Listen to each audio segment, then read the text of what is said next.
Yeah. I guess my first question is, how are you doing? How are things? Because I haven't seen you in a while. And then we can... I'm writing a book in the context of perimenopause, which is very interesting. So, and that's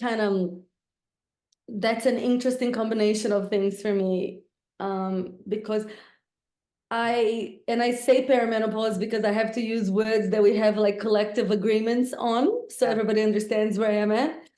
I actually don't like this word because it's very mechanical, but so it means that I'm in the tail end of my fertility cycle journey in this life, and that brings a lot of what that's doing in my psyche is that it feels like I'm in a stage that I'm reaching somewhere new, but I'm in the middle of it. And of course, we can all recognize patterns of development in our own lives, but this feels like it feels different because I can hold a lot of things inside of it because I've lived longer. So the times when I was younger and I had this, I was discombobulated and that was all there was discombobulation. Or now there is discombobulation in the context of a much larger vessel. So, and so I'm writing a book and I want to honor, because usually a lot of the literature, including the literature that I'm reading on perimenopause, even like very good people saying very good things, it's still, there's a little hint of like, you're going to be good at the other end. You're going to be good at the other end. And so I want to write the book from it, like honoring the discombobulation, which is very rich. It's really rich. So I knew that I didn't want to write a book only for women. I didn't want to write a book that has practices or like there's a lot of beautiful stuff out there already and there's good stuff. And I'd love to, just showcase the beautiful work that has been done in that front. There's a lot of good stuff. So my piece is not that. My piece is something else. My piece is contextual. It's like it's bringing into the context of where we are and going and understanding how much we don't understand things depending on the lenses that we have. And so I mostly spend time translating things to different groups. Like I don't bring anything, I don't think, completely new, but I go like, oh, you didn't understand that. That's why you're triggered. Okay, tell me why you're triggered when I say that. Oh, I'm triggered because patriarchy bring this up. Okay, so what do you understand as patriarchy? And then people get more openness to just to understand, how much we're reinforcing constructs that are not helpful to anyone, really. It's not just to women. That's the point that I'm making. So the book is not for women, but I don't know yet how to make it. It has to be for women too, because a lot of us forgot anyway. So it has to be. But it's also for men, and because there's a lot, you are in these spaces as well. A lot of our systems thinkers and our philosophers, they're still men. So if they're not aware of certain things, then they're still gonna miss a piece in their own creativity that I feel it's important for them to kind of include. This opens up a huge topic that I know we touched on lightly in the voice noting back and forth. How many men are in this space, or I guess how few women maybe. So the way in which you're writing this book, you're talking about it a bit more as like translation. Help is part of it anyway, as a sort of a helping to translate some of these experiences or concepts, and from helping to illuminate how they might be interpreted from a different perspective. Is that? Yeah, I think so. I think when I end the book, it'll be surprising to me because I truly don't know what's gonna come out because I can't at this present time. It feels really, really hard to follow through with a particular really linear structure. Like I can't do that. So if I'm gonna follow through with this book, yeah, it's gonna have to be something else. So then at some point later in my life, I think there is a book with more structure that needs to help out with this particular one. But this one I want to honor because I think there is a particular type of intelligence in this particular state that is not just a blip. It's not just something to cross over to the other side, you know. Actually, this ties in really, really nicely. This ties into, I guess, the overarching theme that I wanted to discuss with you around, I mean, menstrual trauma, the wisdom of the cycle, how the I guess the menstrual cycle has been sidelined or pathologized or ignored, and how I guess the wisdom that may lie inside it, right? Actually looking at it, taking it seriously, thinking about it as something that is happening in the body, may be able to tell us very important things about how we can relate to ourselves, how we can relate to one another, how we can build systems. I know it's a really broad-ranging thing to say, but this is part of why I am always drawn to your work and to your conversations. Is those topics. I don't find anyone else talking about those things anywhere. And I guess it's just with my own advancing age, I guess. It's becoming more and more apparent to me how that really is a missing piece. So I don't know if that sparks anything in particular. I could keep talking. I'm curious how that what's that how that touches you in your personal life, like how that impacted you in your personal life. It's a good question. I mean, I never thought too much about my menstrual cycle really throughout life, but in saying that, there was definitely a lot more of an openness to it, as opposed to what I think I hear from a lot of friends and other women that I speak to, in that I didn't experience, at least not overtly, I didn't experience of like shaming around it, or it was something that was always very easily spoken about with my mother, for example.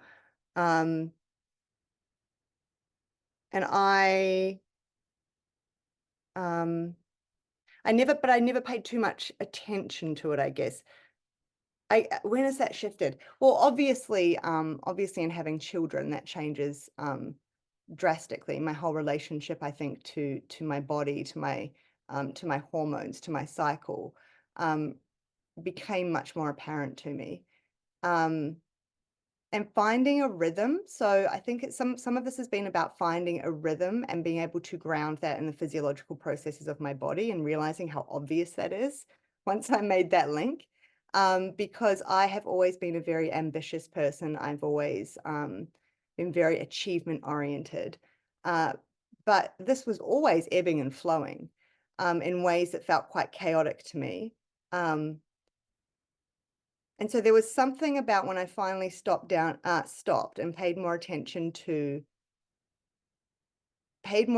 my body in that way, and then came to see how, I mean, I was always aware of things like PMS and all this way of describing, I mean, I experienced it. I was aware of it to some degree, but I never really explicitly made the connection in my mind that there might be particular stages in my cycle where cognitively, that's probably the wrong term too, but that I may just be more inclined to lean into the ambitious side of things, and that I may just be clearer and more focused in that way. And then there may be other stages of the cycle where I can lean into rest and repair and nurturing sort of myself, and that's not a problem. Like, it's not about trying to get rid of that part. So I think for me, it was just making the link of my own seeing my own wisdom in the cycle, that, oh, this isn't as chaotic as I thought things were, that actually there's, if I track it and pay more attention to it, there is there's just a cycle here, and maybe I can understand that better and honor myself in the cycle more by understanding that rather than resisting against it or seeing some of these things as a problem per se. And then I guess more recently, just like more recently, probably since having children, I've become a lot more attuned to the differences of working in groups of men versus working with groups of women. So I do, I mean, I'm a clinical psychologist, so I obviously see clients, but outside of that, and for longer than that, I worked in research. And so I still do, and I work on all sorts of little projects here and there. So it's always different groups of people. And it's just very different when I'm with a group of men versus a group of women. And I've just been thinking about that more broadly. And about the ways in which I naturally allow myself to sort of honor my cycle when I'm with women versus when I'm with men. And it feels like I really am shoehorning myself into being a particular way. So I've been thinking about all these things. No, it's great. Yeah. I think that, yeah, certainly I observe that there is a sequence. So I think in some ways, the cycles, you know, the wisdom of the cycles, which is like the cycles of life, and then it matches the menstrual cycle with the cycles of the seasons, of the day, the moon, everything has a cycle. That's ancient wisdom. So it's being here for so long, and it just has variations, and you kind of find that wisdom in, like, you know, native traditions, and honored in different ways, and women's work and men's work, and really distinguished. And then of course there's contemporary teachers that focus on that too. But I think that yeah, the bit that has really interested me is, so when I learned about that for the first time, I mean, you know, I was just trying to get pregnant, and then I got pregnant. So it seems to wake up for women in particular times of their lives, of our lives, if you're really plugged into the construct of modernity. And, you know, some of my friends, I think if you're really successful in modernity, it's really tricky. It can be really tricky to wake up to that. Like, so if you don't have any body symptoms, if you're lucky, like some women say, I'm lucky, I don't have any symptoms. Then if they're lucky, then it means like you have less things to grapple, like to be the pearl, like the sand that makes the pearl. So I have a lot of friends that have never had to wake up to that in different ways, which is unfortunate, because in some ways when you get to perimenopause, then things like really, like the pressure cooker turns on, and then I totally understand women that go for you know, HRT or different types of things, because it's almost like, if you've never, it's like the cycle. I don't know which native tradition said something like, there's a quote like, you learn, like you enter, no, you practice you enter your wisdom when you're in menarche, the first blood, then you practice your wisdom in the menstruating years, and you become your wisdom in menopause. So there's a graduation, like there's this whole becoming of what it is to be a human in a female body, and then you graduate in some ways of that intelligence after menopause. And you can see it's almost like doing a PhD. But if you are going to do a PhD here and you haven't even done the basic work, then it's just really, it's too much pressure on your system. And if you have adapted to the constraints of modernity, which a lot of us have, and, you know, no judgment, but it's like, you know, have a mortgage and kids and like the whole thing, there's no chance for you to really honor a lot of your rhythm. How are you going to do that? So unless you can really opt out of that in some way, I don't know, truly. Like, that's why I posed the question. That's why I created C Lab.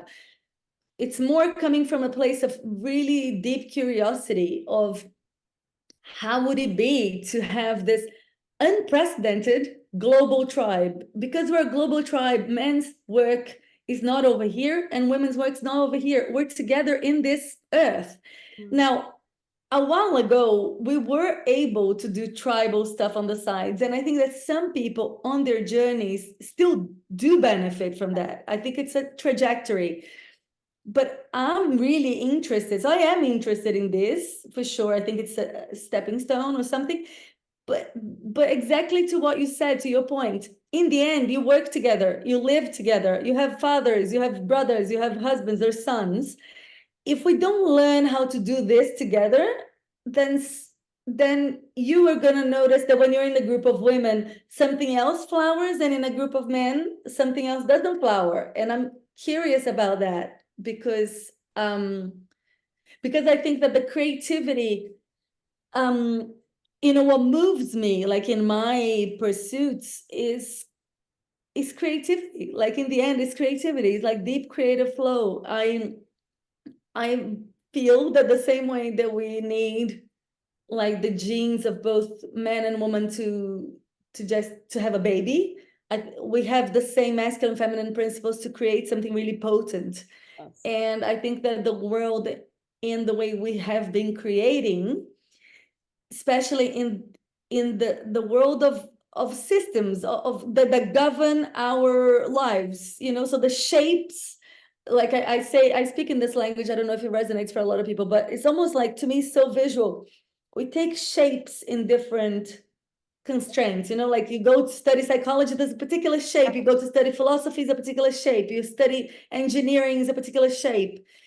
And I'm like, life is not like that. This is contrived. There's something else happening. And I think that that's the genius of the feminine, that mixes shapes, like a chef, that cook, that plays with the spices just by the senses. You smell what it needs to change. The same. I think that we need that skill in systemic change. I love that.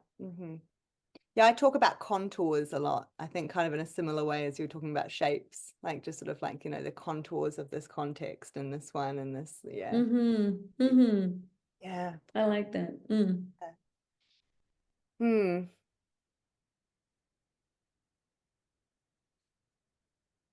There is, I think what strikes me when we think about the difference between, say,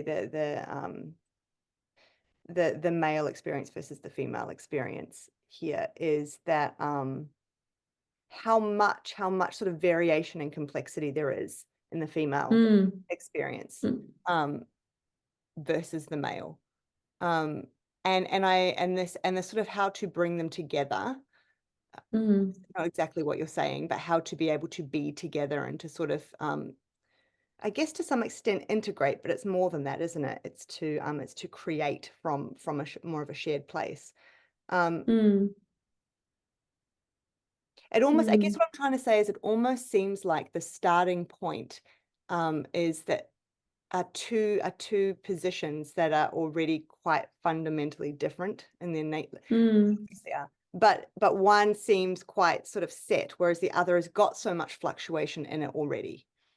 That makes sense. When I think about it, even on the very basic level of how you would bring two such things together and start to do you have any Sorry, Karen. no, do you have any thoughts on that? I'm not entirely sure where I'm going with it, but just at the very basic sort of first step, I think of these two almost like you've said, shapes. But one is a very, very dynamic system going on. Both the month, but also the lifetime. And that's not to say that that's not the same for a male experience in some aspects, but it's very different. The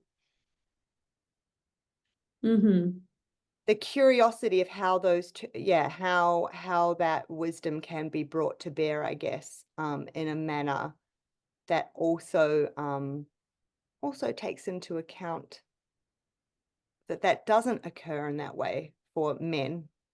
As the first place my mind goes to. And then the second place, which is really starting to take a tangent, so we can always put it on the side if you want, is I am very curious about working with women in therapy, just through the nature of my work. And I have, just sort of some questions around how the cycle might be better used in a therapy context, but that is maybe more of a tangent initial point. Yeah, I mean, let me think. I feel that what's tricky, like when you're talking about the difference in the experience of the male and the female, I 100% agree. And that's something that has been a challenge to convey. So it's really, really, like, to me, depends on who I'm talking to. So for example, here, and of course, if it wasn't recorded, we would be fine. I'll just leave what you said, and that's perfect. Now, because it's recorded, it adds another layer of complexity. So I'm like, I don't know who's watching. Is it a male? Is it a woman? Is it a person that doesn't identify? Whatever. So I then think, how are they interpreting what you said? Because what happens in the end is that the responses that people respond to. I mean, you probably know that from being a therapist. I know that from being a journalist. I mean, I have a curiosity. My curiosity is what saves me, I think, in this journey, because I'm truly curious. Like when people say no, I'm like, what do you mean? Like, tell me more about your no. Because often, then if I actually really, so for example, I'll give you an example. When I say, I've been in this journey of trying to convey this for a long time, not in a structured way, in a completely unstructured way. I'd say that, so more than 10 years ago, I was in the streets of Sydney trying to do a documentary about this and interviewing people to get their experiences. So I spent the whole day interviewing people in Sydney. And then when I would hear their responses, I'd be like fascinated by what was like. If they said this is bad, I'm like, tell me what's bad. Tell me more. So I would actually find commonalities in very different words. You know what I mean? So for example, if I say to a man that a woman is cyclical, then a lot of guys will be like, but I am too. I have a rhythm. And I'm like, that's true, because you're human and humans are cyclical beings. So we have to constantly drop down and go like, okay, so I'm not speaking to that part of cyclicity, because that part of cyclicity, it's shared. We both share that as a human being. Now, there is another element of cyclicity, and of course, there are many, because our cell cycle, and the Chinese medicine organs cycle. So we can, of course, there is this rhythm, and that's the point in a way. It's like that this rhythm that we are has been forgotten, but the female body has a cycle that the male body doesn't have. And the male body, in counterpart, has a very agentic hormone. So I'm interested in the interface. So if I take this cocktail of hormones here that ebbs and flows, and I have this particular one that is just one, and it just keeps ebbing and then flow, and not ebbing and flowing, up and down, up and down, up and down, up and down. And then if you just, so I'm constantly zooming in and out. If I see the behavior of my partner and my male friends, and I notice, and then I zoom out into the world, I can totally understand how systems would have been created from that place that is more like that. Yes. And this rhythm here is a bit slower to come in, to say, no, maybe don't do that. Oh, should I? Oh, maybe I'm not going to tell. Oh, because it checks itself. This system here checks itself. This system here is very agentic. It goes for it.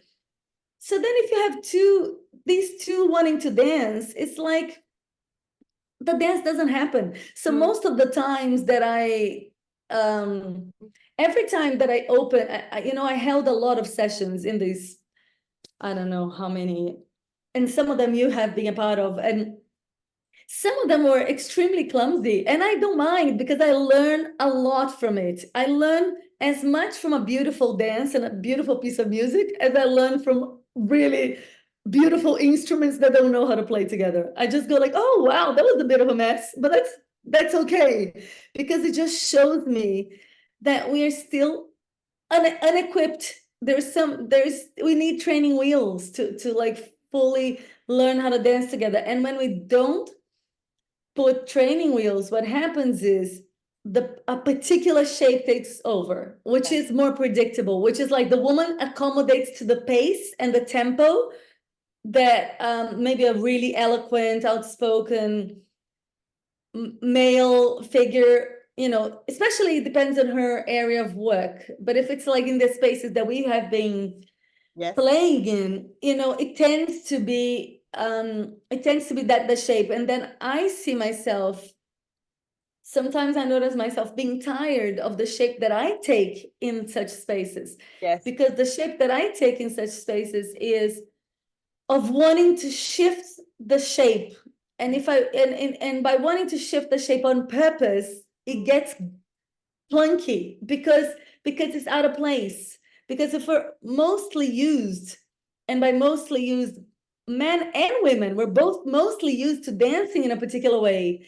So when I try to shift the shape, it gets clunky for everybody. Not even like a lot of women don't Sure. respond, you know, Sure. it's clunky. So that's interesting. So Yeah. that's for me, it's been really fun to create a playground to play in, like my playground, because then I can invite people and I have complete relaxation that I don't have to carve a space with. That's tiring. So I'm Mm. not carving a space. I don't want to carve a space. I just want to make voice to a Well, bit if of you, reality that's not very visible. yeah, this is there's so much in what you just said. This, you almost don't need to carve a space though if you follow more intuitively, because I think the motion itself, the kind of the cyclical, there's a lot more movement, and I'm talking in very abstract terms. So for some people this will land and for some people it won't. I'm aware of that. But I think that that movement anyway for a woman of the cycle is sort of carving's not the right word. It's doing something anyway if you just allow it. I really like the way you talked about the sort of, um, if we call it almost like a vertical versus this sort of cyclical thing that's right over, like these two, and it's like I was just imagining like the dipping in and out for the woman. Like if Mm, you know, like if working, say, for example, in a group of men or in a very male dominated context, the and what you were describing about doing, you know, sort of trying to almost match the male energy or match the approach of the male mm, presence there. There's obviously mm, going to be a certain part of her cycle where that might come more naturally to do. mm, So I mm, almost imagine it as this dipping in and out, and then but then there's the other part, the other mm, aspect of it. And I think what maybe gets lost there is that for many women, um, and I could say definitely for myself at times, there is mm, a sense that I am almost only useful. I'm only useful mm, here when I can do that bit. And then when I mm, am in a different part of my cycle, um, it's almost like a retreat. I must retreat away from this, like this male context. Does that make sense? mm, mm. Um, Yeah. Mm-hmm. whereas so much is lost there because Mm, I don't retreat mm, from it. mm. Very hard when it's abstract, isn't it? If I don't retreat from it, and I can still be there, because I like what you said about it being almost like a feedback. I think, did you say that? Like a feedback loop or a, I don't know. I didn't say, but I like it. Carry on. yeah, I like what you're yeah, saying. there was Mm, something you said that reminded me of a feedback loop. mm, It's already sort of almost mm, naturally built in for the woman, in her cycle. Um, the checking, that's what you were saying. It's like a checking, mm, sort of self-check. mm, That actually, I think, you know, obviously that could be a really useful part of the process. It's like sort of the coming in, the sharing whatever's going on here more vertically, but then the time period in which women might sort of go to one side, check, or the feedback loop, that would have to be done separately seems quite sad to me. I agree with you. It would be nice to mm, be able to somehow integrate that. Um, mm, mm, because I get that sense too with women, with working with women, particularly at mm, more around this age, um, trying to have children, trying to have a family, for many also Mm, entering perimenopause, um, all of this going on, for a lot of women I work with, they sort of just check out of being part of, mm, if they can, mm, they check mm, out of, any kind of male-dominated space or mm, workplace. Um, mm, and it's that moving away. Um, mm, mm, and mm, I think about that as, well, it's complex, isn't it? Because in one way, it's like, well, if you're doing what feels like you're truly honoring what's working for you, where mm, you're at, mm, how wonderful. And yet, mm, as a broader group of people and system, mhm, it's a real loss that women get to a point where, and as you were talking about this sort of being like the graduation, um, when women are coming to a point in their life where they are starting to, um, the wisdom is really starting to build mm, and mm, come to fruition, it's quite sad to me then that they sort of would naturally go to one side, and mm, it feels like a separation that to some, mm, but then I can also understand mm, how it might be an honoring of something mm. happening for them. So Do that's you the see that happening? Do you see that happening, the separation that you're speaking? it's either that or really putting their foot on the gas and, in a very sort of self-punitive way, trying to, Mm, enforce themselves to be, just I just have to fit into this more rigid way. mm, I have to, mm, cutting mm, off, I guess, cutting off from the feminine aspects of themselves, mm, even mm, more so. mm, Um, but mhm, yeah, sort of one or the other would be the two main groups. mhm, But it's a very interesting time in a woman's life for a variety of reasons, I think. And that this probably does link actually to what I would like to talk to you about at some point around the mm, therapy mm, context, mm, because um, the style of therapy I use now is much more psychoanalytically informed, and it's very emotion focused. That's pretty much mm, all it is. Um, mm, and I know a little from, things I've heard you speak about, and a little bit that I've tried to look up to see how much is out there in the psychoanalytic mm, literature, and there's not a lot. Th- mm, there, specifically around what I'm interested in, which is, within the cycle. Um, mm, are there different points at which, one can work with emotions differently therapeutically, or which there's clearer mm, access to certain emotions, mm, um, or anxiety or certain defenses, or, how mm, might we use that? Like actually tracking a woman's menstrual cycle throughout her mm, therapy as a guide for what might be most useful to work on, at any given point, mm, or how to work in that particular session based on some of her physiology at that point. Um, mm, and there's very little. I found something from 1952, and mm, it's mm, yeah. And so I've been thinking a lot more about mm. actually, starting to track that for women who want to track that. I Yeah, I know. think Yeah. it's, yeah. No, go ahead. Yeah. Oh, and I was just the only other piece to that is I know that there is definitely, I mean, for what it's worth, I don't think it really matters too much either way, but there is definitely neuroscience around, looking at the difference in things like the activation of the amygdala, Mm, in the luteal phase, um, is heightened versus the, follicular phase. mhm, And so that would, I guess, fit nicely with the idea that there might be more emotional access at that point. And there's also some, talk in that same literature around, the consolidation of emotional memories, tends to happen mhm, more during that phase. So there are definitely, there's mm, neuroscientific, correlates to some of this. But mm, for me, if I make it personal, might be easier. mm, As I've been working in this style of therapy, and just becoming more attuned to these issues for myself, I've definitely, um, noticed my access in particular to grief seems much more mm, heightened, you know, in the luteal phase, I guess. It seems much more, it seems much more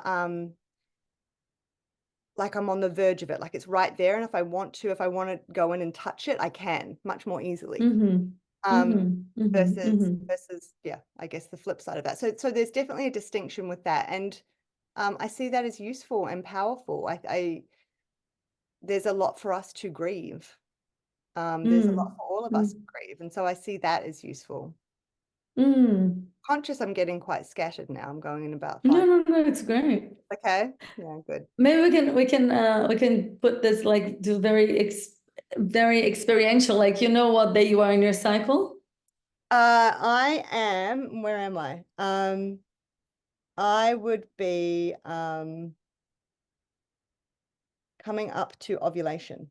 So I'm follicular phase. Is that right? I don't even know. Yeah. Yeah, if you're close to Yeah. ovulation. Yeah. Yeah. Yeah. A Yeah. few days away, maybe a couple of days away. Yes. A couple of days away. So that's according. So there's a couple of things. Maybe I should maybe frame. Yeah. So I would say that the stepping stone for a woman would always be to start tracking. I mean, start just that's the very basic. I'd say that's kindergarten, menstrual cycle 101, just very basic stuff. Because then the whole notion that we are the same thing and women's rights is the same as male rights, all of that just falls because it can't possibly be the same. It's ridiculous. It's abstract, completely divorced from experience. So if a lot of us or most of us were actually tracking and dropping down into the body, I mean, so let me just carry on that thought and then I'll bring something else. If we tracked, we would notice different flavors now.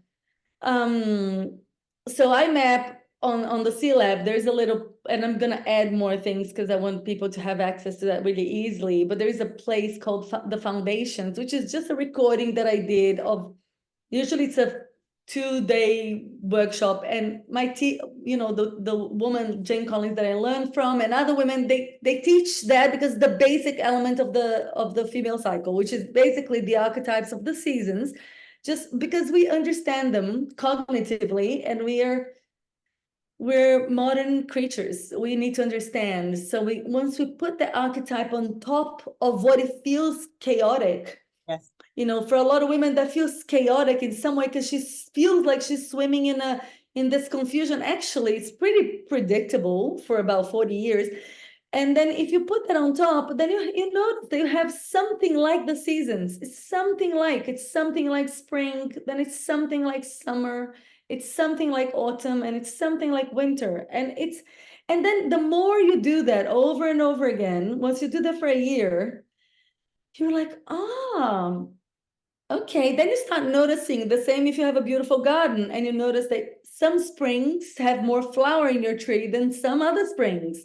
And then it can be more nuanced. And some summers have a lot of rain and some summers don't, they're really dry. So you start noticing patterns within the pattern. So that's why there's a lot of confusion when I share to start with, because people are coming from different places in themselves.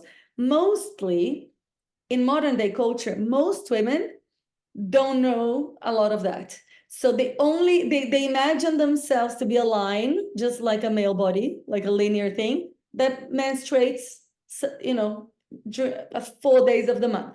So it's like this blip of like blood throughout the month, and it's like line, blip, and then carry on.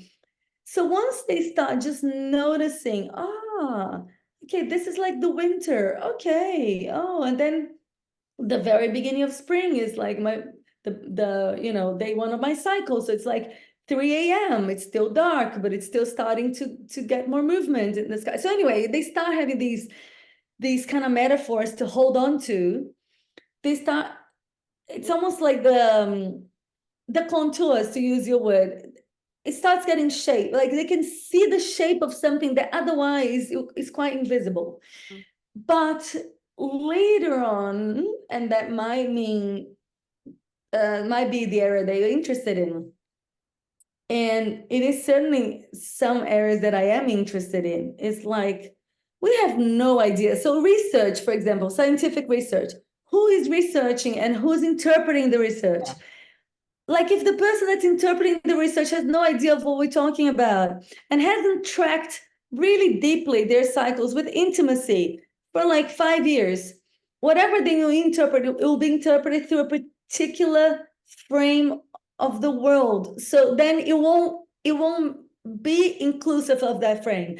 So then you need not only one visionary scientist, like let's say that you start doing that, but you need a team. So then you need more women, and then you need guys to actually go like, oh, okay, I can see this pattern.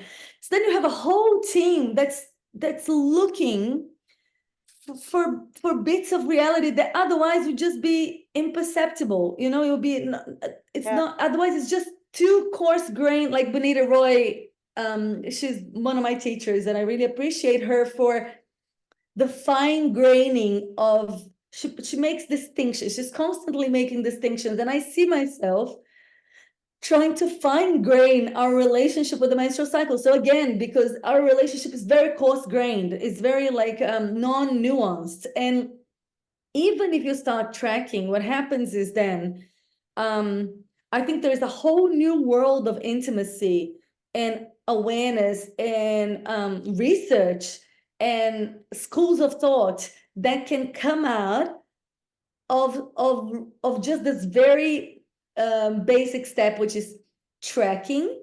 But then once you track, you have to have a group. So let's say, you know, you're tracking, and then because it's not reality in the world, I mean, if it was reality, it's different, but because it's not, let's say, you know, you there's 30 women, or so it's a pretty big group.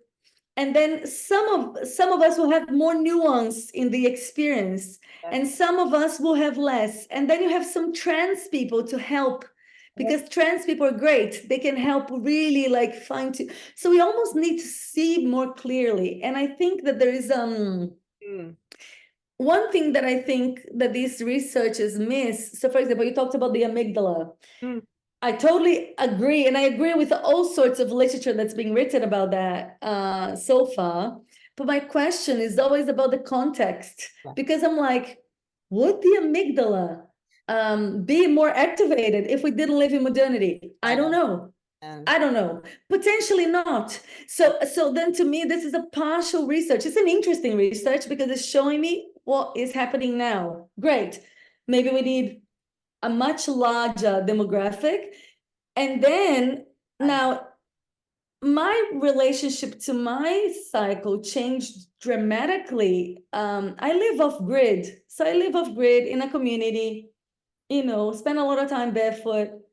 There is a lot of opting out also has downsides in modernity. You know, there's no like the stability, the belief of stability goes away, because you know it's not like that. My reality is different, which brings up different things. But I have a lot of spaciousness, and the female body needs space. Like the female body needs space. It's not a chronos. I'd say it's kairos. You know, it's a completely different relationship to reality. And I don't think in modernity, I think modernity is just killing the female genius. And I can't see any other way. Like a while ago, I used to sugarcoat it because I'm like, oh, maybe if you still want to be a CEO of your business, yeah, maybe. And now I'm like, yeah, some things will be available to you and some things will never be available to you, because your physiology will just not be open to it. You know, in the current constraints, I suppose, you know. I love that point about space.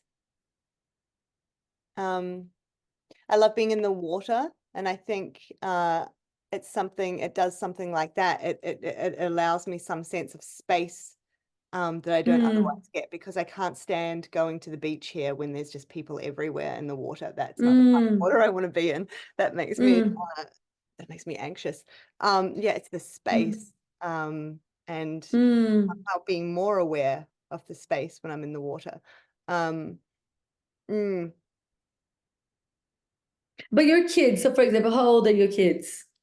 So my son is 6 and my daughter is almost 4.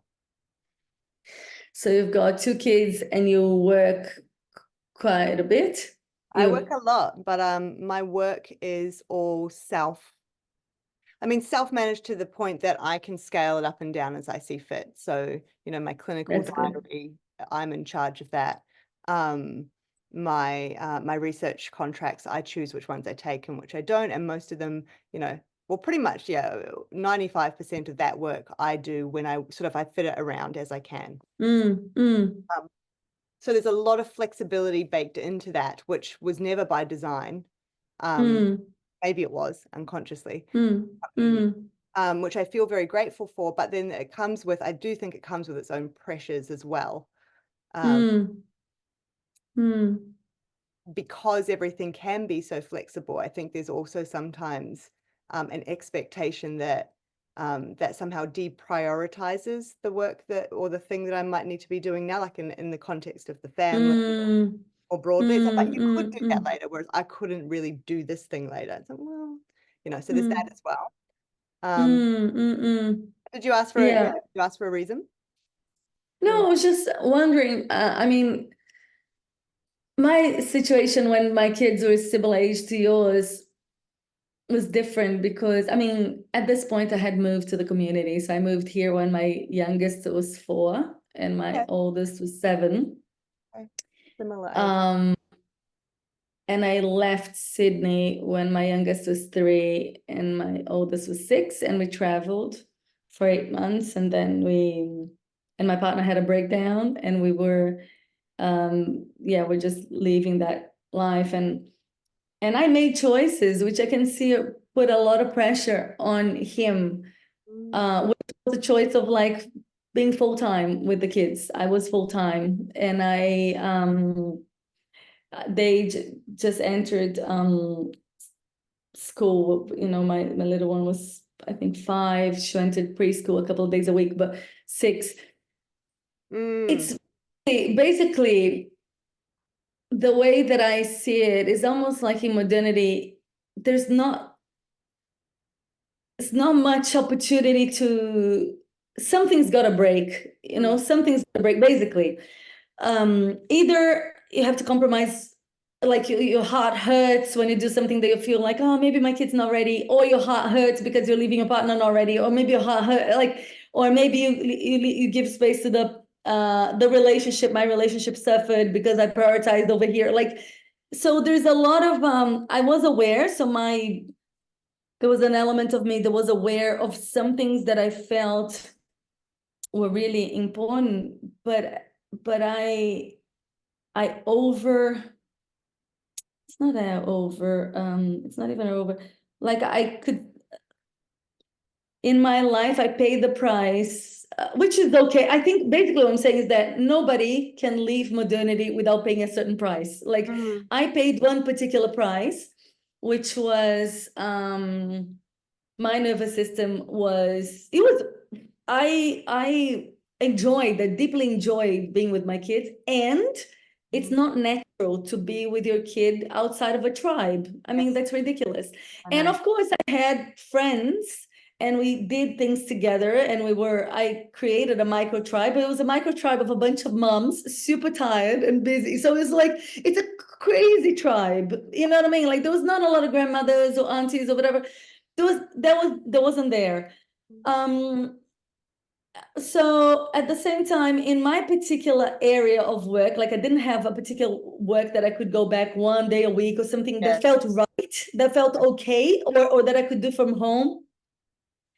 But to do something that I would get that amount of money and pay for somebody else that didn't care about my kids, take care of my kids, felt ridiculous. So all of the constraints feel ridiculous. And I just couldn't find a way that felt honoring of all of it, the tribe. So basically, I'm just saying all that because at that time, I remember that there was a particular day, after my second one was born, that I just realized, I went to sleep and I could feel the hum of my nervous system. Even though I wasn't unhappy, It wasn't unhappy. I was on from like 7 in the morning until late at night, like on, because being with a kid is on the whole time. And I remember like some people used to say to me like, oh, you don't work? And I'm like, dude, you have no idea. Like, seriously, like any work feels like a holiday. You have no idea. So but then the humming of my body, and I was just thinking, from this place here, what I need is something else. Like, it was just a recognition that from that body, there's a particular contribution that is right, that honors that body. That body is not like, I couldn't do what I'm doing from that body. I just didn't have my body couldn't even engage in this type of thinking from that place. And it's not a bad thing. I was just doing something else. But I also knew that I wasn't being cared for. So there was a part of me that was like, at some point, I need to do something systemic, because I feel let down. I feel that all the women were exhausted. All of us were almost like, finances are stretched, everything is stretched. And then the kids are going to be the future of our planet. And I was just like, this is so messed up. So I think the passion was really born from that place of nervous system collapse, but I could only actually articulate it later on. But I needed to come to the bottom to really understand like how it feels to feel so let down by the systems, but at the same time, don't have the power to do anything about it, because I didn't have the power to do anything about it. Yeah, I mean, similarly, I mean, it was after the birth of my daughter, so my second child. It was about, I can't even remember, I think about 9 months into that was probably where I hit my rock bottom. And it was a collapse. Like it was the hardest thing I've ever done, becoming a parent, like becoming a mother. And there's just there's no preparation for that. And the way you were describing all of that resonates so much with me. There's something about trying to also have one foot in working and so being a mother. And then just constantly in my mind, knowing that to some degree it would be an option if I decided to just stop working altogether. It could, we could somehow find a way to make that work. Just that, do you know what it was? I used to talk about this. It's just the constant decision making every second of every day. The minute decisions about the welfare of the baby, get yourself, just all those minute decisions, and then the larger scale decisions about keeping the whole day in mind as well. Not just in this moment, but also what does that mean for the naps over the rest of the day, and what does it mean about this, right? So then it's the day, and then it's also where you are in the week, and then it's thinking about that this child is growing so rapidly and where you are in that process. And when I used to wrap my head around one part of the pattern, it would immediately change, because they grow so quickly. Then it's on that level, it's the child, and then it's, yes, your relationship with your partner, I mean, completely changed in a way I just wasn't prepared for. Now you're also relating to them as a father of your child. Like it's all there's so many layers. Then it's also your own childhood, and now reflecting on, now that I'm having an experience as a mother, what does that mean about how now I view my mother, my childhood, all of it, right? For me, it also just reawakened, I guess is the way of talking about it, because I did have a period earlier on in life, probably like later adolescence, early 20s, where I was very, very interested in like feminist theory, and I was very interested in what it meant to be a woman. And then I think I sort of just departed from that and didn't play such a big role in my life anymore. But this definitely, there was a reawakening of that just through becoming a mother. And Mm. yes, watching what that meant for my social relationships, for my social life, for any life outside of just being a Mm. body for this child. Um, Mm. Watching what, Mm. everything, the impact it has on me physically, the impact it had on me Mm. emotionally. The sleep deprivation was the thing that really got me in the end. I found that so much harder than I would have ever Mm. realized Mm. how important sleep is to me. Um, Mm. I lost my mind. I lost my mind. Mm. Um, Mm. and Mm. and I had a real breakdown moment too. And for me, it was, it led to therapy, um, and it also happened to coincide as well, sort of around this period where my father, before my first pregnancy, my father had been very unwell and needed full-time Mm. care for about a year, and I had gone back over, and because they were in New Zealand, um, to care for him. So I had been his carer Mm. in part as well for a Mm. period of time leading up to that. Mm. And then when my son, so my firstborn, when he was 9 months, my father passed away. So it Mm. was that as well, which Mm. was all playing out in the grief Mm. breakdown after my daughter was born. Mm. There was so much that happened in that period of time Mm. that to try and Mm. even describe to someone else, Mm. I with a woman, and especially someone like you who has described their own experience, I have much more of a sense that some of this resonates, you know what I'm Mm. talking about. But to try and explain that to someone Mm. Mm. completely outside of that, who's ever experienced anything Mm. like that, is Mm. I just don't even try anymore. Mm. Like I find that there's almost a silencing that goes on, which I need to, yeah, because in trying to put words to it, um,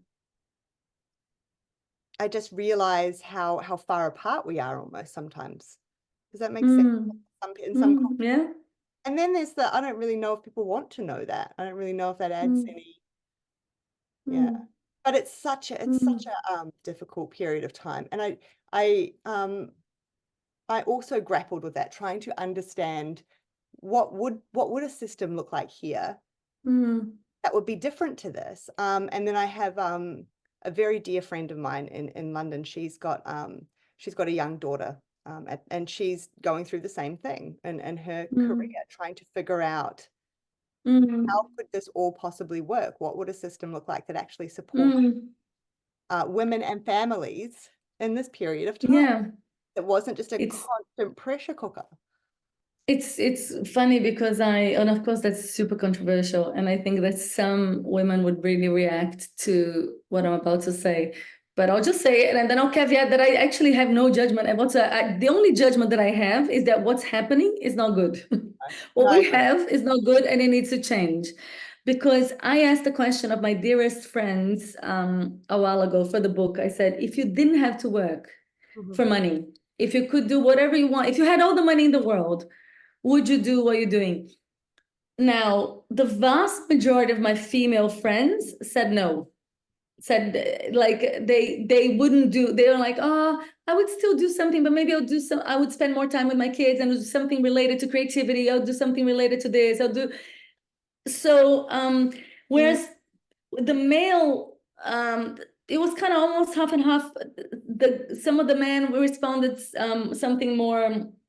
I'd still want to work, but probably with something else, but I'd still want to work. Whereas the women were like, oh, maybe I'll just garden. Maybe I'll just whatever. Like it was a variety of things. And so to me, that feels like very important questions to ask, because if there wasn't a pressure of one, financial contribution, two, your own worth, because I think there is a massive piece, it's your own worth. I yeah. I noticed a big shift in like it's almost like it's not fake it till you make it, but it is kind of a little. I understand it's almost like modernity has been built in fake it till you make it. So it's ridiculous, but that's how it feels to me, because I um noticed in myself that in the very beginning, I mean, this 4 years ago that I started speaking more publicly, and I kind of like there's a bunch of things that are already kind of new. What I didn't know was to speak publicly. I mean, I kind of Right. knew, but I didn't know how to. I was much more, I would over preference a truth about my nerves, for example. Sometimes I'll be like, I'm a bit nervous. It didn't diminish Mm. my capacity. I still had that. But if I didn't act from a particular place, I noticed that the credibility assigned to me in some moments seemed like it diminished. Yes. Whereas now that I'm like playing by some rules a little bit more comfortably, just because I'm like, this is like a playground, doesn't matter. It matters nothing to me. But this is how it seems to be. I go like, oh, that's fascinating that people attribute things to me. I was the same person. Like, what's changed in their minds, of me? But anyway, that all to preframe that Alexander Bard, he says something like, women should, maybe in a world, women could work after 45, after perimenopause, and men could work before. And I'm like, yeah, that makes total sense to me. Actually, if there was the agreement in my house, it would have taken so much pressure off my shoulders of even having to think or Yes. come up with creative ways of being because I'm worthy of something. Because I was like, if it was honored by the world that I hold this divine role and he holds this divine role, and it's in complete alignment with our physiological components, and I am more just tied to the baby in a certain phase of life. I'm just more aware of it. Relationally speaking, it's more my domain. Of course, he can help, but it's, I don't want him to take care of the kids 100% of the time. Like, it wouldn't make any sense. Anyway, so if that's taken into account, and of course there's bits, there's people that would fall in different places in this, but if this was more accepted, and at 45, or when a woman is starting to go through her journey of perimenopause, or in her 40s, which I actually see this movement naturally. It's so uncanny. It's like my mom, my aunts, they don't know anything about the menstrual cycle. They've not done anything. They basically bypass the whole way through. And now that they're all in their 60s, they're all like the powerhouse of their family.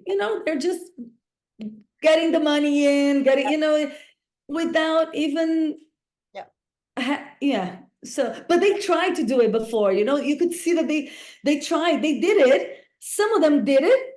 My aunt was a doctor, so my aunt did her babies were in daycare since they were tiny, like, of course, it doesn't matter. I'm not judging her. I'm just saying she probably suffered a lot. It was probably not ideal to the baby. It's probably not ideal for the family context, but she did what she needed to do, and it was fine. But now she's in her 60s, and it's very natural. The energy, her kids are left home. She's naturally, just out in the world. So it feels that it honors the cycle of a woman's life, and it also feels like it honors the cycle of a man's life, because the man, when he's young, he has a lot of testosterone, he has got a lot of drive, he's got a lot of confidence and a lot of bravado, like, it's almost this kind of I know how it is, like a young man kind of knows how it is, so he goes out into the world and he makes it happen. And then if you have this energy counterbalanced by the female older woman that goes like, hold on, yeah, you have the power, you have the energy, you have the drive, yeah, but no, don't make that decision, come back, no, don't create another, don't create a bomb, that's silly, that just don't, like, it's a beautiful kind of like tempering of the energies, but we don't have that at the moment at all, nothing close to that. So to me, even though this is controversial, I see the beauty in this suggestion. I'm like, it's beautiful, actually. And my partner, even when I said to him, he said, funnily enough, because we fought a lot there was a lot of power dynamics in our relationship at that time, trying to figure things out. And but when I said to him about this suggestion, he said, funnily enough, I think if I could trust that I would be taken care by you when after you're 45, I would actually have taken on the taking care of you at that age. instead of going like, no, no, no, we have to be equals, you know, which This equal thing is exhausting. it can create so many problems here, because this is extraordinary what you're saying, because it's helping me clarify something. Because it's almost like, in my mind, the idea is more like maybe something like equality over a lifespan, but this idea that at exactly the same point in each of our lives, we need to be doing everything.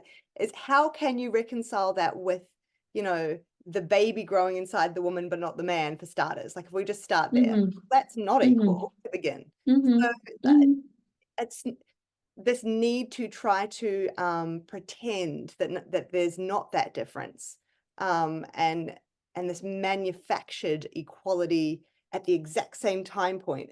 And it's also interesting because for most couples, they're not even the same age anyway. But for some reason, because we're right here in this moment together, we need to make it equal. Like, there's just so much absurdity baked into it.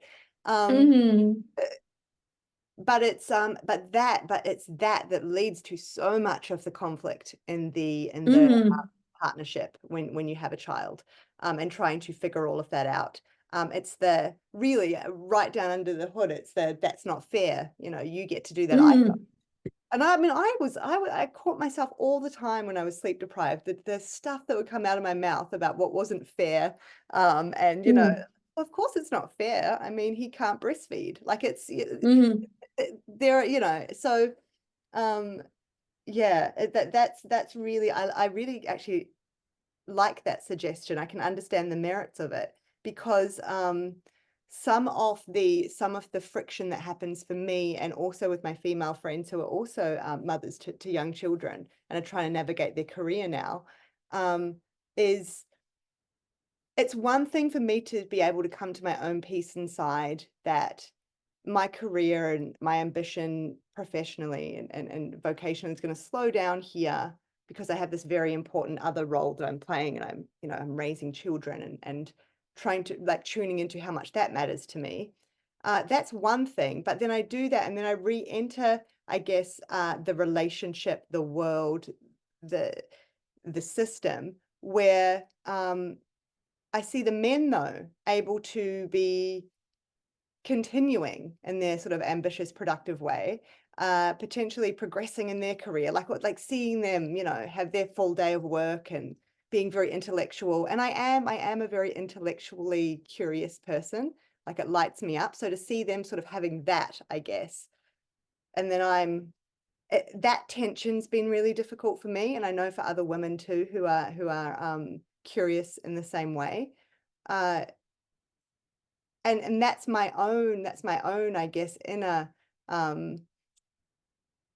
dictation around this equality piece that I need to dismantle. And trying to, the idea that I could have my time to do that, but it may be following this, right? Like, it doesn't have to be occurring at exactly the same time. It doesn't have to be this competitiveness, right? That's where I guess I'm at. It's always the trying to reconcile how much I do want to be able to give and be with my children, and knowing necessarily so that involves a slowing down over here in this part of my life. But then having these moments of just intellectual sparking in my head, and I want to just sit down now and just be like very very ambitious in this moment. There's all that as well. But it does make sense, and I don't want to make it wrong in any way, because like I remember, you know, being with my baby, like Luana, and I was 13, but I remember like listening at that time to Ken Wilber, or I was doing a whole Kabbalah course. I was listening on my headphones, and I was like with the baby here, you know. So I was, because I was thirsty, but also that also speaks to the lack of community, in the sense of like lack of community that can give you feel, that can give me the break, but that can also nurture these other parts of me. So for example, it's not natural to me to be playing on the ground with a child. I don't think that's natural for an adult. I don't think that's actually natural. I think that's not, but I think that if I was in a village in which I'm living and the kids are living with me, I could have my kids the whole day, like, and without lacking, because I would be, a philosophical conversation would happen here, and then they're all happening, but this crazy separation in modernity of like, then we put the kids here and we store them here, and then we bring them back, and then we go to a serious conversation over here, and all that kind of stuff for women is really hard because it's not natural. I'm intellectually thirsty like you and so many other women, and then we go, oh, the conversation in women's playground is boring. Now that I'm actually in a lot of intellectual circles, I really honor those conversations because I go, they're speaking in a different place. They're nurturing a different place in me. And at that time, I got over nurtured by that. It was too much of that nurturing.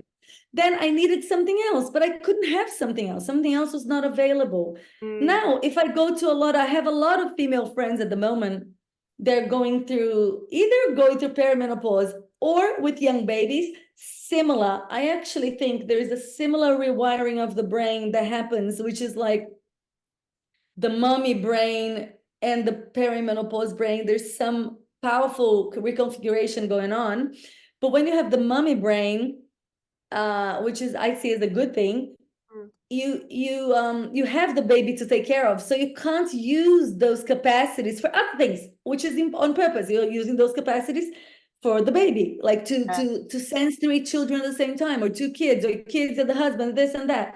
Whereas now I have a whole new rewiring of the brain, but I have space in my body. So when I have space in my body, I have space to be generous. I have space to be generous with my partner. I have space to be generous with other viewpoints. I have space because I'm not coming from lack. If I'm coming from a sleeplessness, or like before, I was just needing a breather. I was just like, take the baby for an hour. I need to have a swim. That place is not going to be generous. That place is barely surviving as a human, which is unnatural, So I suppose I feel really called to helping women on that phase, because I can be a spokesperson for them, because I'm not in that phase. I'm out of it, so I can see it, and they kind of can't entirely have perspective. They can have a little bit of perspective, but they're very in it. In the same way that a woman that gives birth can't advocate for herself because she's giving birth, so there's all these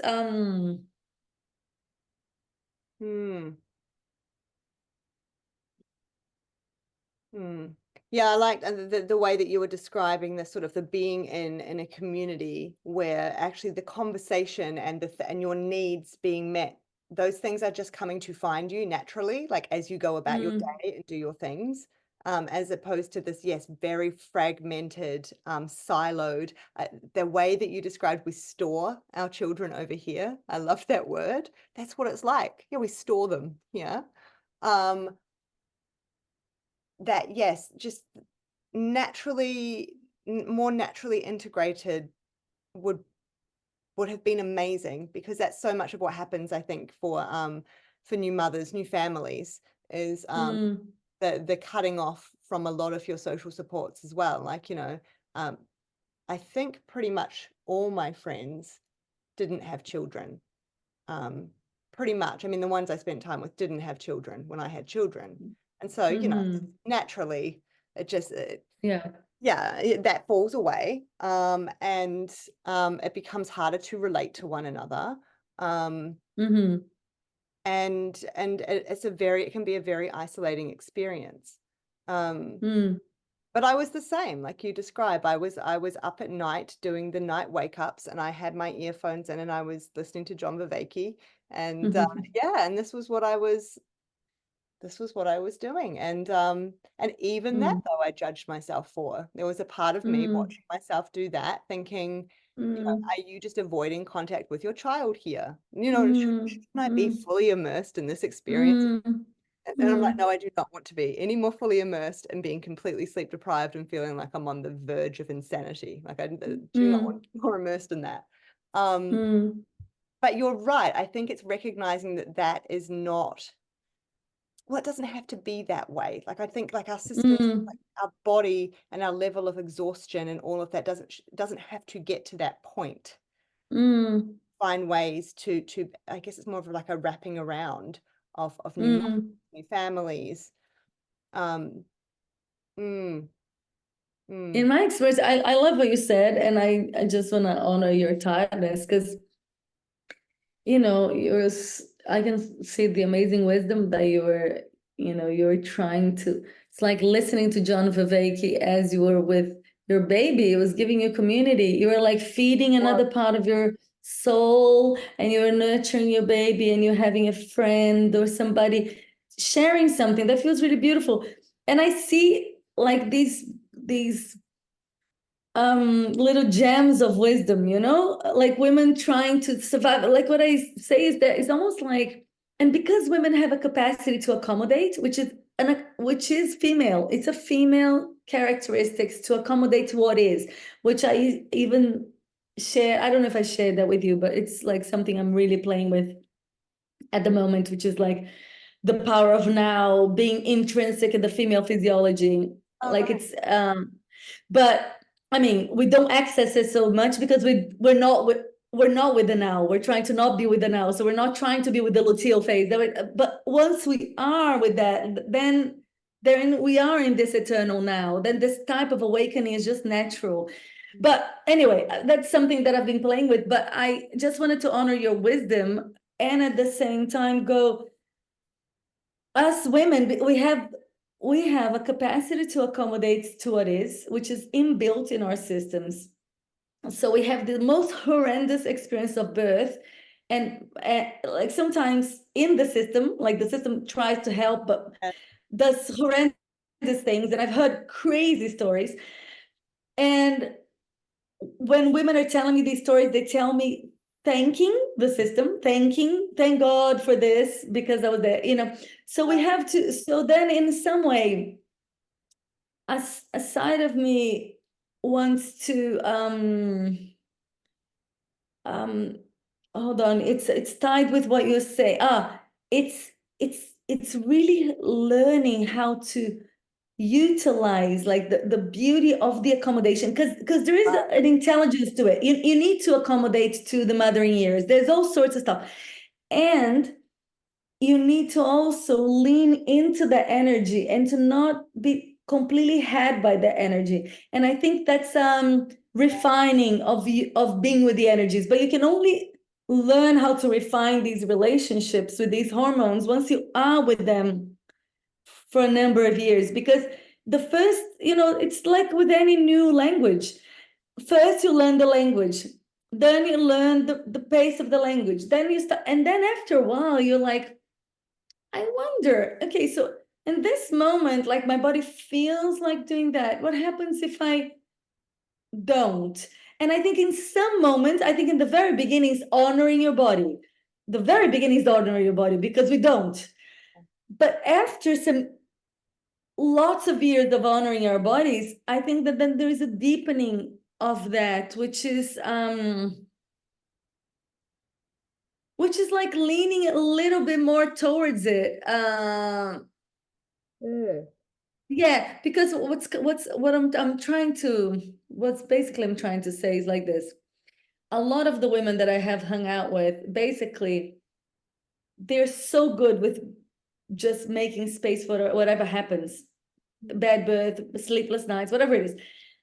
And they're really bad at actually wanting to change it, which is a masculine impulse, which is like the masculine impulse is transcendence. Let's make it better, let's transform it, let's change it. So I'm saying at some point in the journey of a woman, because the cycles become a spiral, at some point they include the line, the agentic nature comes, and then you have to go, actually, hold on, no, I don't want to just listen to John Viveki on my phone. I want to create something that happens. Because that doesn't exist in my community. How can I make that work? Because of course I can be okay with how things are, but maybe I shouldn't be okay with how things are because they're not taking care of me. So, like that kind of Yes, no, I balance. agree. Yeah. No, I agree. Because it's both at the same time, even the part of me in that moment that was questioning, why am I listening to this? Shouldn't I be, more with my child in this moment? Um, I think that part has both aspects baked in, which is on the one hand, it is a signal that something is happening here. I'm not being cared for in a manner that I need, right? And I could listen to that, do something about that, right?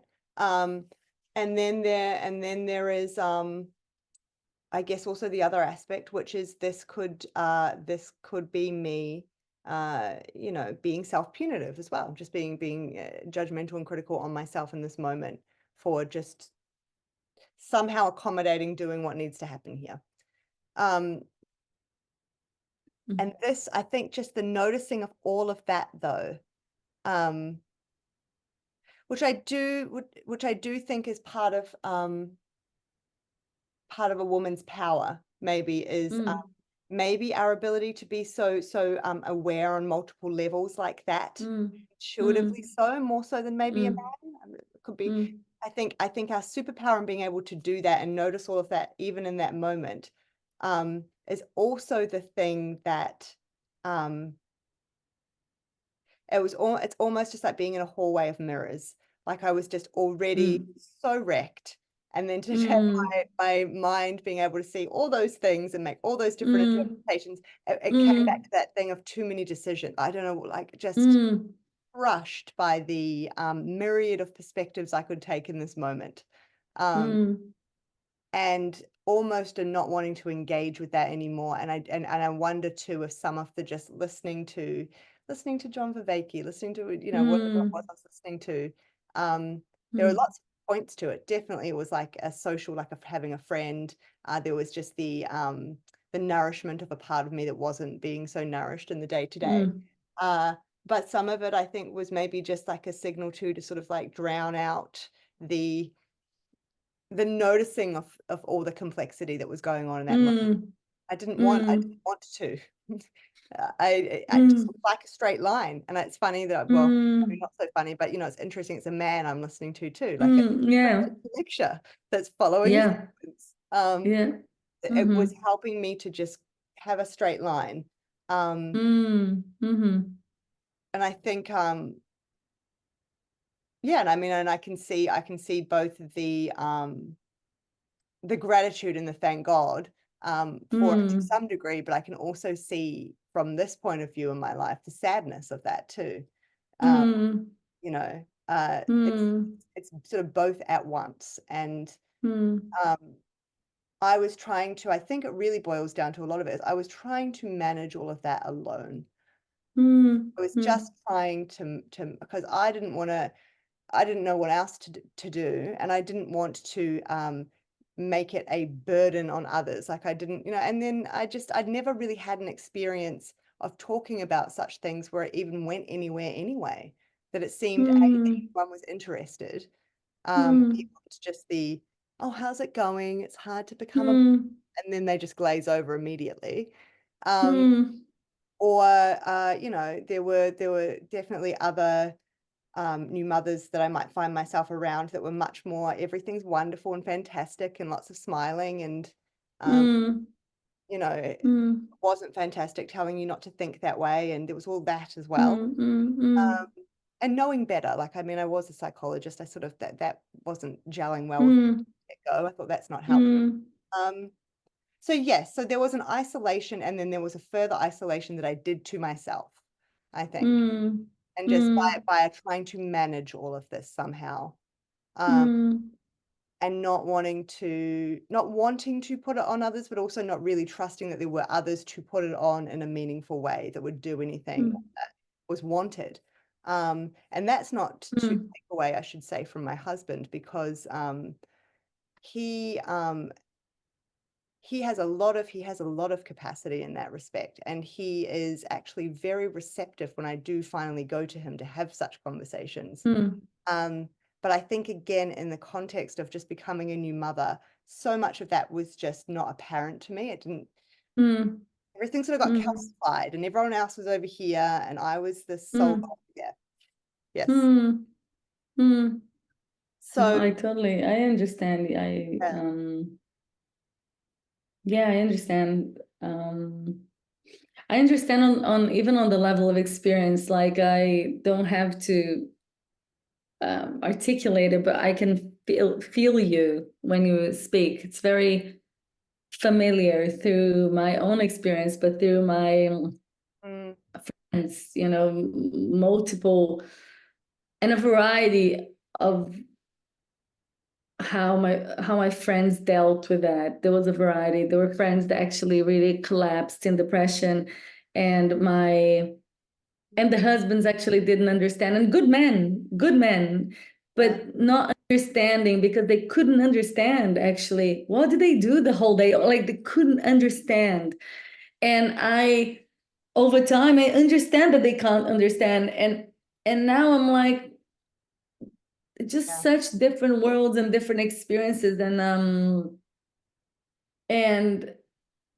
but Mm, another piece that has mostly happened, and I think we have touched on that on our exchanges, is that since coming to this kind of side of the internet is um noticing that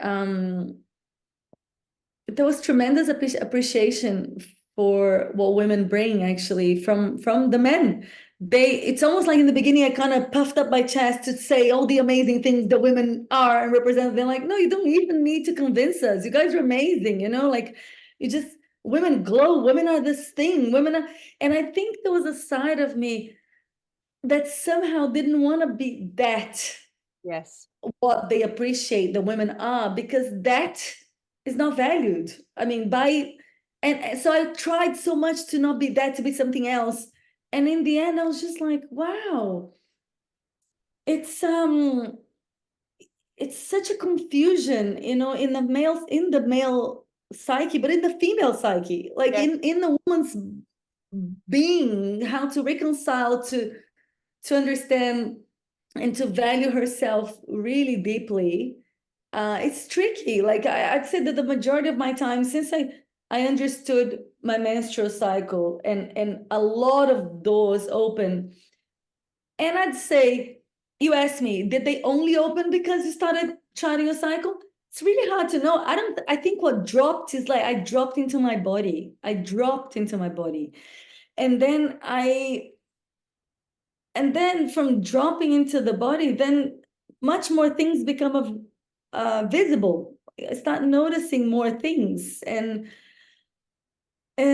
yeah, and then now it's been a crazy undoing, really, because I have been a product of the culture, and I like to undo myself to a point like that. Now it's very recent, especially it's like I can't even tell you how recent it is. Like maybe not even a year, maybe a year, that I feel free. Like there's a freedom of like I can be myself anywhere. Like I don't care. I'm free. Like this freedom. Somebody asks me to give a talk, I'll be myself. If I have to go on LinkedIn, I'll be myself. If I'm be my there's nothing. But that's recent, and it's just like layers of of noticing how much I wasn't. And I think every human is not, I don't think it's just women, but I'm saying my little female piece of that in the context of men, because I wanted to be Yeah. just wanted us to be valued, but then now I'm like, oh wow, we don't even understand one another. What am I looking for? Like it's okay, like it's just so confusing. It's so confusing. It's, it's that cycle though. It's like you think you're doing one thing, then you realize you're on the other side of it. Like it's like the inverse. It's I resonate with that so much, the way you described that, sort of the entering, especially this part of the internet, and the purposefully trying to show up as a woman, but somehow doing it in a way that you're actually mimicking more of a man or something. Mm, So mm. both want to show up as a woman, but you don't want to be seen as that thing. Mm. Again, recognizing that that's not even what men value in women. Oh, it's yeah, no, I really, really resonate with that. I really resonate with that. Mm. I think a little bit of an aside, but I do think it's quite hard to I guess there's not a lot of conversation out there anyway, just of men talking about what they appreciate about women in that kind of way. Mm. I think that is quite lacking anyway.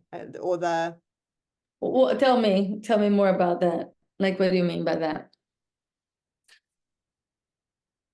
Well, I think there is an absence of, like, I'm just thinking about even the internet and these sorts of spaces where these like the conversations, at least I'm watching and finding online. More so, I think, like men's conception of the feminine and their understanding of the value. I actually don't see a lot of that. Mm. Like maybe in a deeper sense, maybe I'm just missing it. Mm. In terms of even Yeah. talking about how they might contribute, like what it is that they would contribute that is so. So I mean, I even think about like voicecraft, right? Because that's Mm. I think where I met you, voicecraft. Yeah. Yeah. Um, yeah, to just hear more of a conversation about that, about even I think even just stripping it right back, just the Mm. acknowledgement, even just like a conversation where there was an acknowledgement of there's not many women here. Like just starting, Mm. I don't know, it's almost like Mm. that Mm. space, that part's not even part of the equation somehow. And yet, of course, Mm. it is, because we're different. Um, Mm. and I don't know, maybe that's just more me coming to terms with things inside myself. But I Mm. go to something like a voicecraft conversation. It's quite often, almost always the case that I'm the only woman there. Mm. And already, like I'm aware of that to some degree somewhere. Are the others Mm. aware of that somewhere? Like, Mm. what does that mean? Does that like, is that but no one just even talking about what that means or what goes on or what Mm. are there conversations around what these men think a woman might contribute in a particular way? All of that. I just think Mm. it's not Mm. discussed. Yeah, I think that's interesting. I noticed when I started the Fine Line Full Circle YouTube channel, which I parked for a little bit. There's still videos there, and I started with a lot of gusto, but I kind of like I think I projected a lot on men that some offering that because maybe Mm, there's some of that in yeah, your yeah, question, yeah. maybe just Yeah, which yeah. is I projected they actually knew much more than they actually do. Like Right. because they seem so eloquent and they can speak so clearly and it seems like they can hold a lot of facts and dates and consistently and reliably explain things that I actually trusted that they knew about things that I care about much more than they actually know. So I needed to start going and participating in podcasts and conversations in which the men that I interviewed or they interviewed me were super intelligent and I admire them. And in the face of me, they kind of like they didn't know much how to ask, like we didn't dance very well, and that for me was as insightful or probably more insightful than if they had danced well, because I was like, oh my god, they actually didn't know what to ask about this topic, Yes. which was very Yeah. good for me because then I was like, oh, stop projecting on them to actually have the answers on that parameter because they actually don't know. And I have to say one more thing just to tie this is that there is also, and that's something that I think Brandon Dempsey said to me on my when I had a conversation with him. He said something like, if I said what you just said, I would be destroyed. He said something like, because I made a comment Mm. about women or something. He said, I can't say that, but I could see that he was on my side. Like we kind of could see things. But as a white man with a certain reputation, you can't say certain things if you don't want to trigger things. Like, for example, for him, it's not he's not making a piece of his work, masculinity and femininity. It's just he's talking about it. So I see that's really charged. And even like a long time ago, I don't even remember when, but was Peter Lindbergh made a comment. He's like, but that's the piece that women need to hold and not men. And I remember going like, I felt let down. I felt like, oh shit. Like those aside was like, oh shit, really? Do we have to hold that piece? But then at the same time, I felt liberated because it was almost like he says, I can see what you're pointing to, and it's not mine to do. Yeah, It's that's yours right. to do. So then in the same time, I think that, for example, if you want to see that conversation, then maybe you can invite the conversation. I can be there, and we can have the conversation. But maybe it's moved by your curiosity, and then we can try to unpick how the men show up in the face of this conversation, because it might be there are some things that I actually notice. It makes them shy, but it's like it's dangerous terrain. It's dangerous terrain. Nervous. And a bunch of them, yeah, and a bunch of them don't want to trigger women. That's not their role. And they're actually doing quite the opposite. They're trying to make space for women. They're trying, but they know that they will potentially trigger women, Yes. depending on how they explain themselves. No, I agree. And I think again though, that is quite often the role that women take entering those conversations, or the experience for them anyway. So, for me to step into a conversation, to enter into these conversations in this part of the internet, I am often the only female or one of few. And so there is some awareness of that for me. And that is something I'm aware, like it's just baked into the experience. I know it comes with it. I'm not expecting to turn up and it's mostly women, and there's a couple of and so I But have. one thing that I think women don't completely recognize, like, and that might be taboo actually, maybe for women and for men. I think potentially for both, to talk sexuality. Oh Like this yeah, kind of stuff needs to be that's talked where I was about, because it's, going. Yeah. yeah, okay, great, Yeah, yes, no, that's exactly where I was going. I mean, I just think you can't take that out of the equation. Um, yeah, and that doesn't, I mean, when I say we don't talk about the fact that, there's so few women or whatever, I mean, that's the starting point. I mean, really, under the hood of that, yeah, that is what keeps the conversation away from that as well. And it's the same in working in groups of people and all of that. Like you can't take the sexuality out. And I think it would be more interesting to talk about that component than to put it to one side because it feels awkward or anxiety provoking to talk about. Um, mm, I mean mm, that's kind of a whole other conversation that's like percolating in my brain. mm, But mm, I've been mm, thinking a lot more about that as well. And there is a particular power that women can have, and I think in that respect. But mm, that's all complicated as well. So because there's that aspect, but then there's also the fact that I think, or it's not even an also, um, mm, that there's the mother too, right? So I mean, for a lot of these mm, very articulate men that are there, mm, at the top of the mm, hierarchy, speaking very mm, eloquently, for a feminine force to enter, is naturally going to mm, draw up a lot of unconscious material about their mother, and for a mm, lot of, that's not, most of the time is not always positive, or it's unresolved. mm, mm, mm, mm, mm, And so there's all the stuff that goes with that as well, which is mm, not divorced from the sexuality. I don't mean to say like they're two separate matters. mm, But it pops mm, up a lot mm, just by I think what this is coming down to is just by the virtue of seeing, oh, there's a man here that is going to bring mm. something up in me unconsciously that's different to, oh, I'm speaking with a woman. And that's true Yeah. for everybody. And I think when we're talking about conversations where there are, yeah, many people present and there's only one woman or only one man, it's even more so Mm. apparent um, Yeah. for both Yeah. parties. So yeah, I think Yeah. that's really interesting. You said something that I just wanted to comment on. I'm aware of time. I don't want to keep you too long, but oh, I know what I just wanted to make a mention of. You were talking about, the different conversations you've had, and more so when someone's interviewing you and they're a man. I think I mentioned Mm. this to you in the voice note too. That's part of what led me to reach out to you, because I was just trying to find was just trying to Mm. find a video online of you talking about some of these things that I could send to a friend.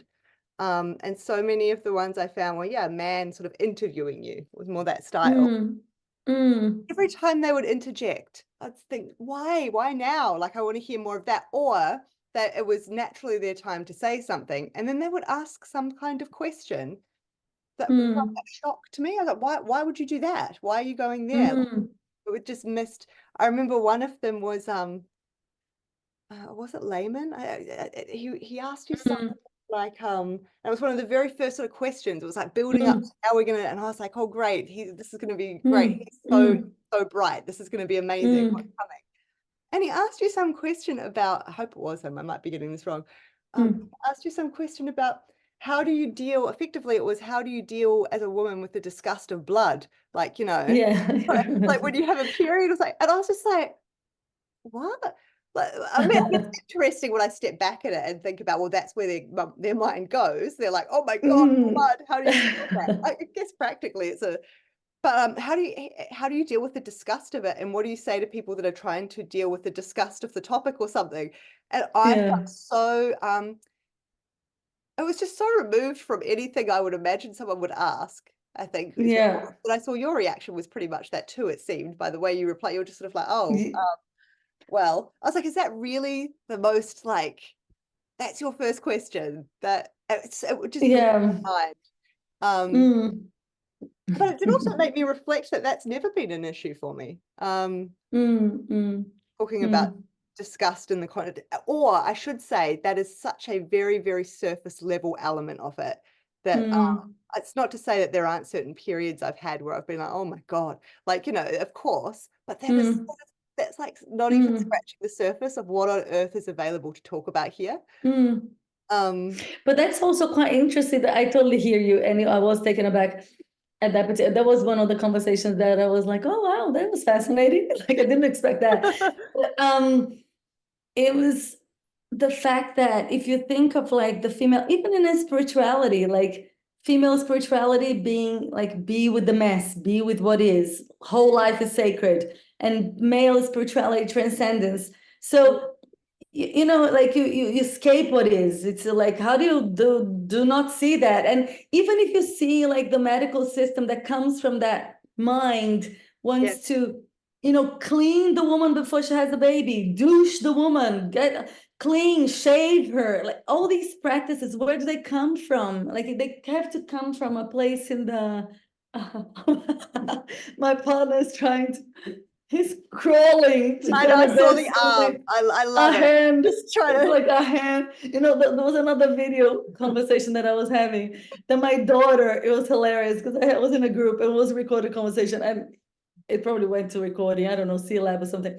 She crawled the whole way through that and then she got something from my thing and then she crawled back. And I was like, do you think we can't see you? Like, anyway.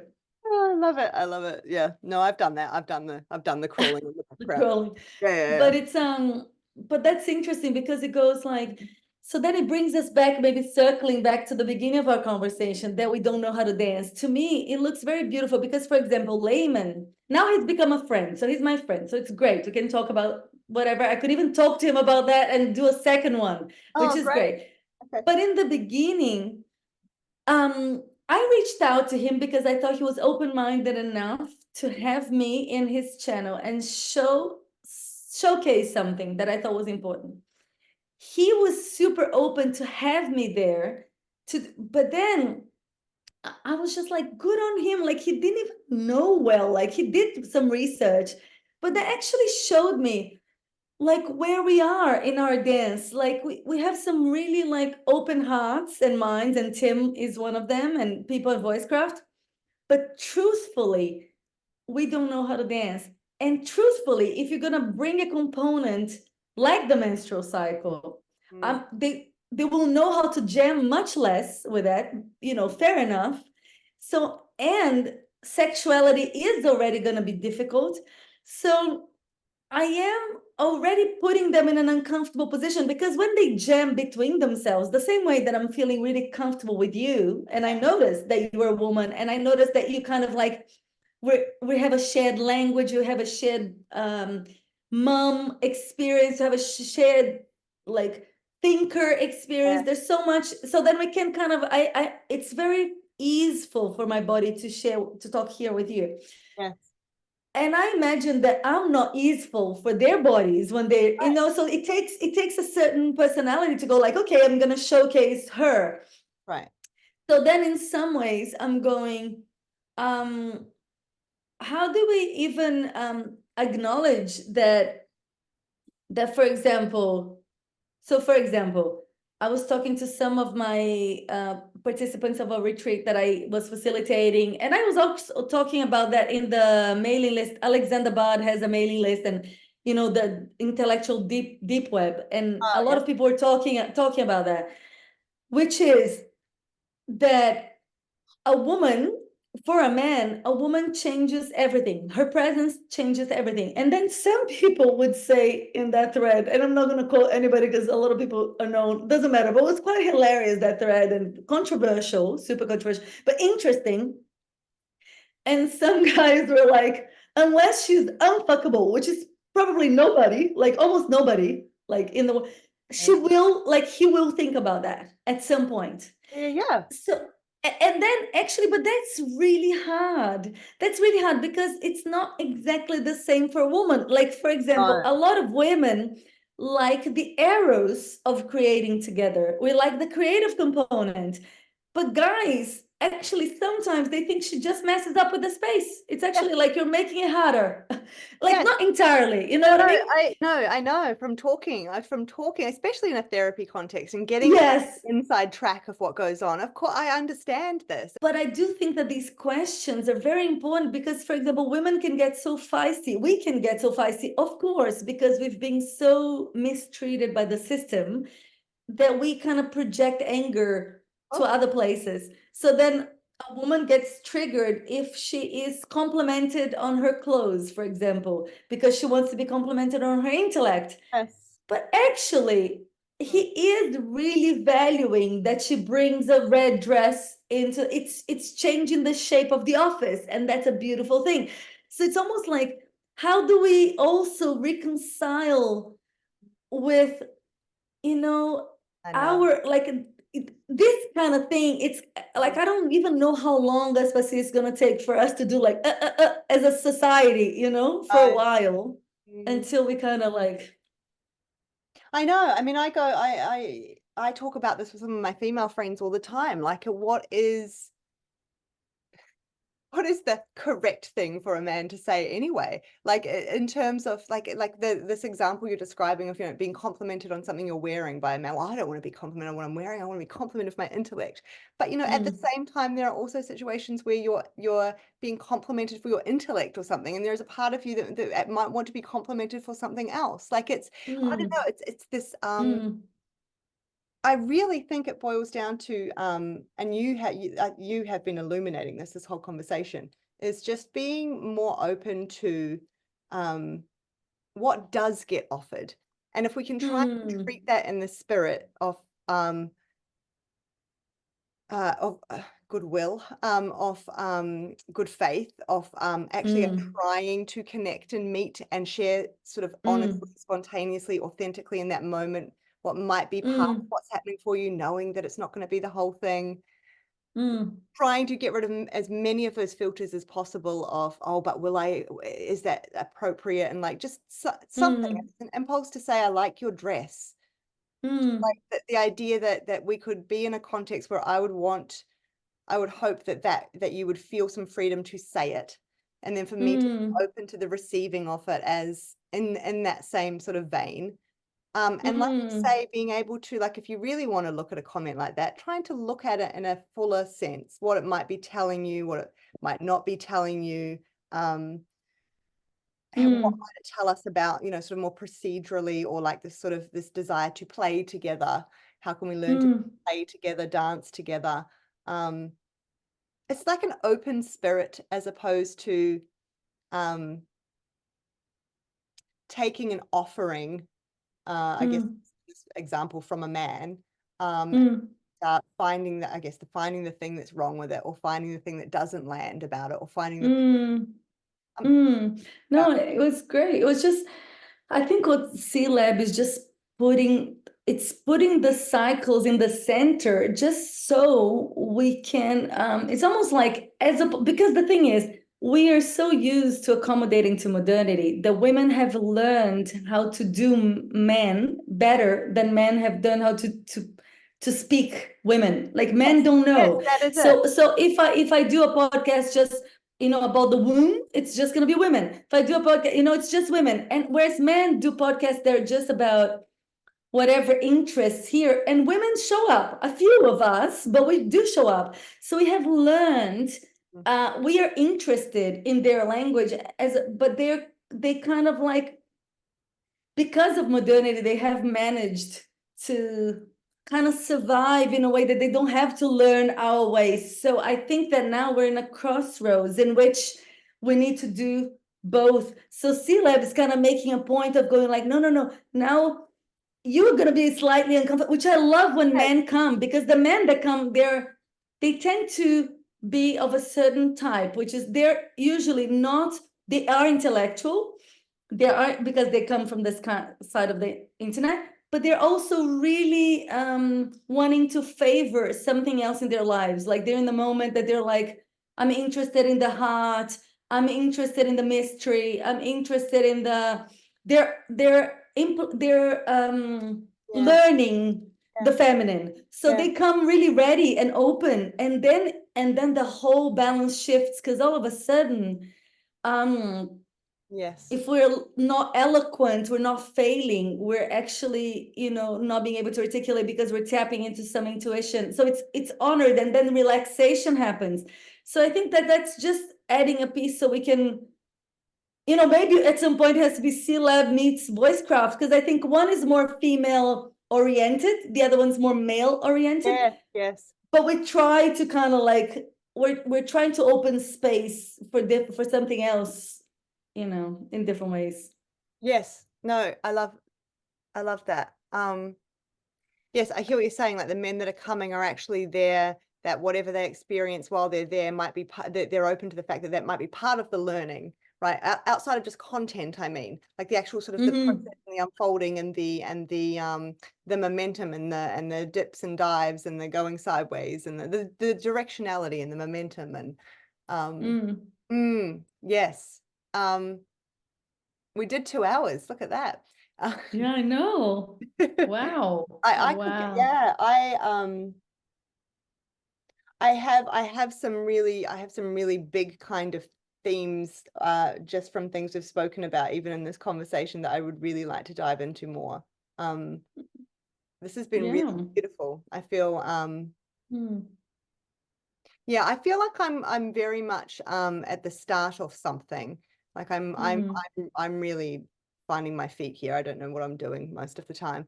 So I Beautiful. really valued this because you're much further along that track than me. You've been doing this for longer, and you're yeah, this has been very clarifying and helpful for me. I really appreciate it. Oh, thank you. I really, yeah, thank you for the invitation. I feel honored, and I feel there's a reciprocity in, like, I think in this journey of, and I'm sure you're gonna resonate with that. Like when you, like the fact that you see what I'm pointing to and you're like, oh, I value that. That's as healing. That feels like medicine to me, because it's not the rule. You know what I mean? It's becoming, but it's not the rule. I was talking to no one 10 years ago. You know what I mean? Like Yeah. this, it's a hard thing. So when somebody goes like, oh, there's something really important here for me, this feels like it flowers something else deeper in me. So it's this reciprocal opening from John Vervaeke, like you help me open more, and then I see more of myself, and then you see yourself more, and then it's hopefully other people, and that's great. Well, I mean, coming across coming across you and the way that you have spoken about all of these topics has without a doubt changed the course of my life. So so it's a really big influence. No, I And feel really, really touched. yeah, and it's sort of been incubating for a while because that was a wee while ago now. And it's just something now is starting to want to shoot up through the ground inside me. And so I Hmm. mean, I told you on the voice notes, I've been thinking about you for a wee while now. Keep meaning to, and then it was just one day, it was just apparent, this must happen today. I must reach out today. So yeah, and I think tuning into that kind of wisdom, you've been a very important part of that journey for me as well. So I really appreciate that. And Oh, beautiful. Thank you for sharing. Yeah, it really touches me. Mm.